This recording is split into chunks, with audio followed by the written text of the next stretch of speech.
Di bawah kekuasaan seorang penguasa yang menganggap dirinya Tuhan, hidup bukan lagi anugerah, tetapi ketakutan. Setiap titahnya adalah hukum mutlak, setiap perlawanan berujung hukuman tanpa ampun. Kebebasan hanyalah ilusi, sedangkan ketidakadilan menjadi keseharian. Namun, di tengah tirani itu, lahirlah seorang bayi yang kelak mengguncang tahta sang penguasa.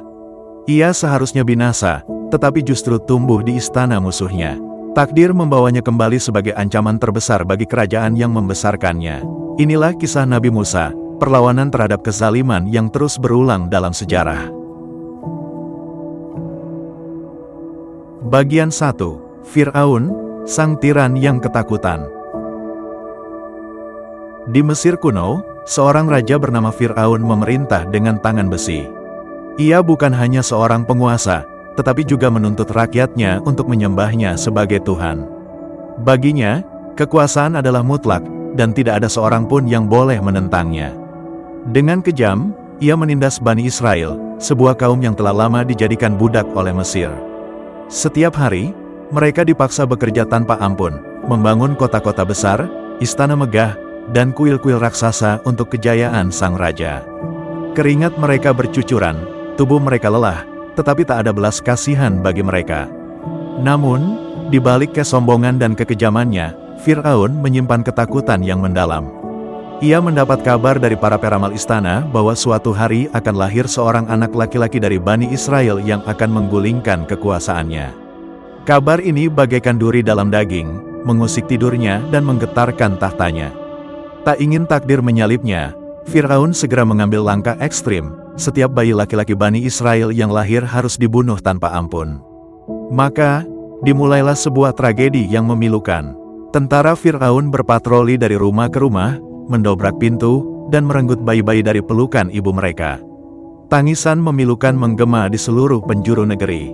Setiap ibu hidup dalam ketakutan, karena mereka tahu, jika mereka melahirkan seorang anak laki-laki, itu bisa menjadi hukuman mati bagi sang bayi. Malam-malam dipenuhi isak tangis tertahan, sementara siang hari membawa bayangan kematian. Namun, di tengah teror itu, di sebuah rumah sederhana, seorang ibu bernama Yukabat melahirkan seorang bayi laki-laki. Bayi itu istimewa, parasnya bercahaya, hatinya menenangkan. Hatinya dipenuhi ketakutan, tetapi di lubuk jiwanya, ia tahu anak ini bukan anak biasa. Ia tahu bahwa ada rencana besar yang menunggu putranya. Dan meskipun dunia di sekelilingnya dipenuhi kegelapan, bayi itu adalah cahaya yang akan menerangi masa depan. Bayi itu kelak akan menjadi ancaman terbesar bagi Fir'aun. Ia adalah Nabi Musa. Bagian 2. Bayi yang terselamatkan oleh Sungai Nil. Ibu Nabi Musa, Yukabat, menggenggam erat bayinya yang baru lahir, hatinya diliputi ketakutan. Ia tahu, jika prajurit Fir'aun mengetahui keberadaan anak ini, maka ajalnya sudah pasti. Namun, bagaimana mungkin seorang ibu tega menyerahkan anaknya begitu saja? Bagaimana mungkin ia melihat darah dagingnya sendiri dibantai tanpa daya? Hatinya bergolak, air matanya menetes tanpa henti. Namun, di tengah keputusasaan itu, datanglah ilham dari Tuhan. Masukkanlah anakmu ke dalam peti dan hanyutkanlah dia di sungai. Dengan tangan gemetar, ia menyiapkan sebuah peti. Ia melapisinya agar air tidak masuk, lalu meletakkan bayinya dengan penuh kasih sayang. Matanya menatap wajah mungil itu untuk terakhir kalinya sebelum peti itu dilepaskan ke arus Sungai Nil. Ia tidak tahu kemana arus akan membawanya. Ia tidak tahu apa yang akan terjadi pada anaknya. Namun, ia hanya bisa berdoa, meyakini bahwa Tuhan tidak akan menyia-nyiakan takdir putranya. Peti itu hanyut mengikuti arus sungai, mengayun perlahan, melewati rimbunan pohon dan bangunan megah. Hingga akhirnya, peti itu tersangkut di dekat taman istana Fir'aun. Takdir memainkan perannya dengan cara yang tak terduga. Di sana, seorang wanita mulia sedang berjalan di tepi sungai. Dia adalah Asia, istri Fir'aun. Saat melihat peti yang terombang-ambing, rasa penasaran menyelimutinya. Dengan hati-hati, ia membuka peti itu, dan di dalamnya, ada seorang bayi laki-laki yang begitu rupawan. Seketika, hatinya luluh. Ia tidak memiliki anak, dan melihat bayi ini bagaikan jawaban atas doa-doanya. Namun, ia tahu bahwa suaminya adalah seorang tiran yang tidak akan membiarkan bayi Bani Israel hidup. Maka, dengan penuh kelembutan, ia membawa bayi itu ke hadapan Fir'aun dan berkata, "Jangan bunuh anak ini. Biarkan dia menjadi anak kita. Mungkin dia akan membawa keberuntungan bagi kita."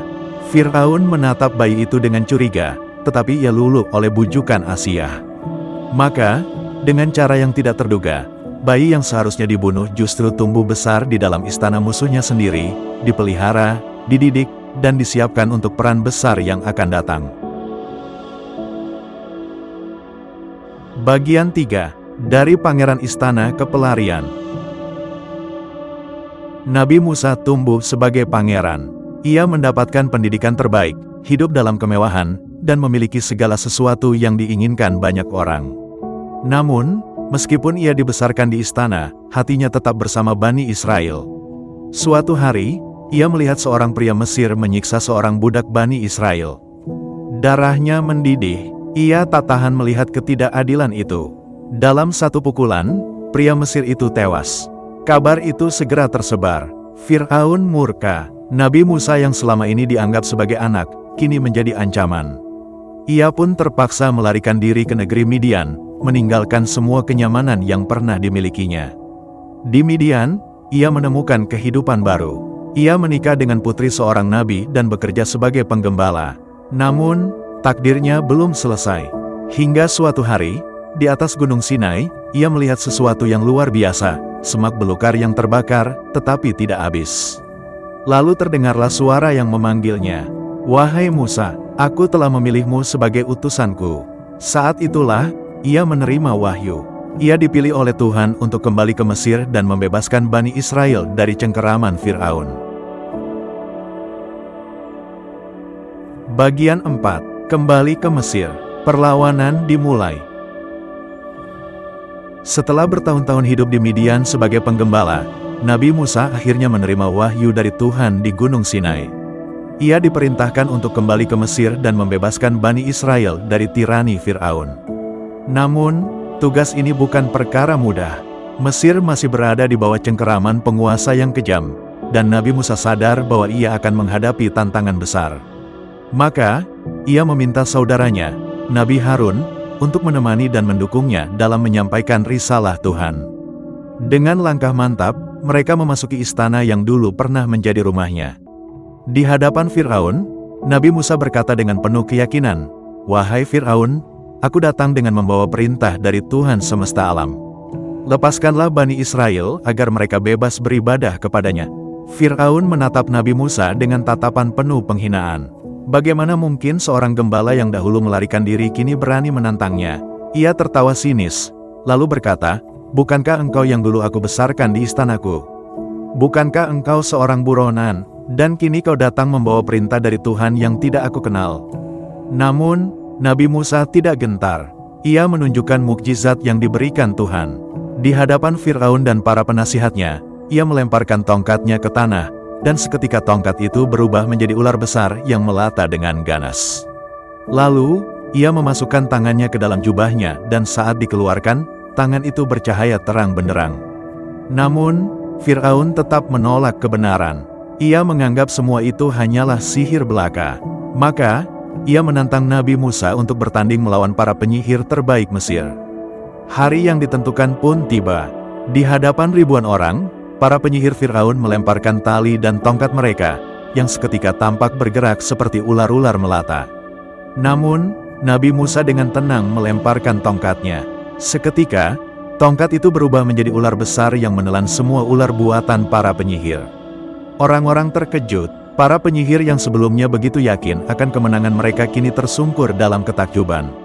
Mereka langsung sujud dan berkata, "Kami beriman kepada Tuhan yang diutus oleh Musa dan Harun." Fir'aun marah besar. Ia merasa kekuasaannya mulai goyah. Maka, sebagai balasannya, ia semakin menindas Bani Israel. Hukuman diperberat, kerja paksa semakin kejam, dan mereka yang mencoba melawan dihukum tanpa ampun. Namun, Nabi Musa tidak mundur. Ia tahu bahwa ini baru permulaan dari perlawanan panjang melawan tirani. Bagian 5. Laut Merah. Kemenangan yang ditentukan Tuhan. Malam itu, langit Mesir tampak kelam. Dalam keheningan yang tegang, Nabi Musa memimpin Bani Israel keluar dari perbudakan. Mereka bergerak dengan cepat, menyusuri jalan-jalan yang gelap menuju kebebasan. Namun, di istana, Fir'aun yang murka tak tinggal diam. Ia mengerahkan pasukan terbaiknya, kereta perang, kuda-kuda perkasa, dan prajurit bersenjata lengkap untuk mengejar mereka. Ia tidak akan membiarkan budaknya pergi begitu saja. Fajar mulai menyingsing ketika Bani Israel tiba di tepi Laut Merah. Mereka berhenti, napas mereka tersengal. Di depan mereka, terbentang lautan luas yang tak mungkin diseberangi. Di belakang mereka, pasukan Fir'aun semakin mendekat, derap kuda dan gemuruh roda kereta perang menggema di udara.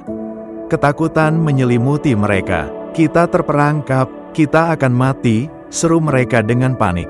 Namun, di saat semua orang gemetar dalam ketakutan, Nabi Musa tetap tenang. Ia menatap ke langit, keyakinannya tak tergoyahkan. Lalu, dengan penuh keimanan, ia mengangkat tongkatnya ke arah laut. Tiba-tiba, mukjizat terjadi. Angin kencang bertiup, dan air laut mulai terbelah. Dinding air menjulang tinggi di sisi kiri dan kanan, membentuk jalan kering di tengahnya. Sebuah keajaiban yang mustahil dijelaskan dengan akal manusia. Jalan telah terbuka, majulah dengan keyakinan, seru Nabi Musa. Bani Israel bergerak cepat, melangkah di antara dinding air yang berdiri tegak. Setiap langkah mereka dipenuhi rasa takjub dan harapan. Mereka menyeberang dengan selamat, menuju daratan di seberang. Namun, di belakang mereka, Fir'aun dan pasukannya tiba di tepi laut. Melihat jalan terbuka di hadapannya, ia menjadi semakin angkuh. Jika Musa dan pengikutnya bisa melintasinya, maka aku juga bisa, pikirnya dengan sombong. Maka, ia memerintahkan pasukannya untuk masuk ke dalam jalur di antara lautan yang terbelah. Namun, saat pasukan Fir'aun berada di tengah-tengah laut, takdir Tuhan bekerja. Nabi Musa kembali mengangkat tongkatnya, dan seketika air laut bergemuruh dahsyat. Dinding air yang sebelumnya kokoh mulai runtuh, menelan seluruh pasukan Fir'aun dalam gelombang raksasa. Fir'aun, yang sepanjang hidupnya menganggap dirinya sebagai Tuhan, kini berhadapan dengan kekuatan sejati yang tak bisa ia lawan. Saat air mulai menelan tubuhnya, ia mencoba beriman, namun segalanya sudah terlambat. Lautan menutup, dan ia pun tenggelam bersama seluruh pasukannya. Ketenangan kembali menyelimuti pantai di seberang. Bani Israel, yang kini benar-benar merdeka, menyaksikan keajaiban yang baru saja terjadi. Air mata kebahagiaan mengalir di wajah mereka. Mereka yang dulunya budak kini telah menjadi bangsa yang bebas, berkat pertolongan Tuhan dan kepemimpinan Nabi Musa. Perjalanan mereka masih panjang, tantangan masih menanti, tetapi satu hal telah dipastikan, tirani telah tumbang. Dan kemenangan telah ditentukan oleh Tuhan. Kisah Nabi Musa mengajarkan bahwa keadilan harus diperjuangkan. Kita mungkin tidak menghadapi Fir'aun, tetapi masih banyak bentuk ketidakadilan di dunia ini. Jika kisah ini menginspirasi kalian, jangan berhenti di sini. Sebarkan pesan ini ke teman-temannya, diskusikan, dan jadilah bagian dari perubahan. Bagikan pendapatnya di kolom komentar. Apa bentuk tirani di zaman modern yang menurut kalian harus kita lawan? Dan jangan lupa subscribe, like, dan share video ini agar semakin banyak orang yang belajar dari kisah Nabi Musa.